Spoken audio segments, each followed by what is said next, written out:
আসসালামু আলাইকুম। কি অবস্থা, সবাই কেমন আছেন?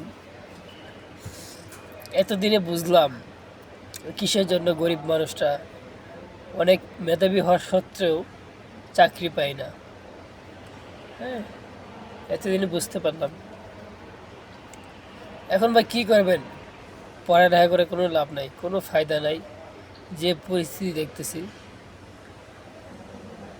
কাজ করেন, সবাই টিউটা রেডি করে বাইরে দেশে চলে যান। কারণ দেখেন, লাভ নাই তো। আপনি এত লক্ষ লক্ষ টাকা দিয়ে পড়ালেখা করতেছেন, যেখানে আপনার কোনো কোটাই নেই, সব কিছু দখল করে আছে মুক্তিযোদ্ধার নাতি, ছেলে, তারাই তো। আপনি কি করবেন? লাভ আছে? কোনো লাভ নাই। তার থেকে ভালো যে টাকা দিয়ে পড়ালেখা করবেন, বাইরে দেশে চলে যান, ভালোভাবে থাকতে পারবেন। ভালো থাকবেন সবাই, সুস্থ থাকবেন। আল্লাহ হাফেজ।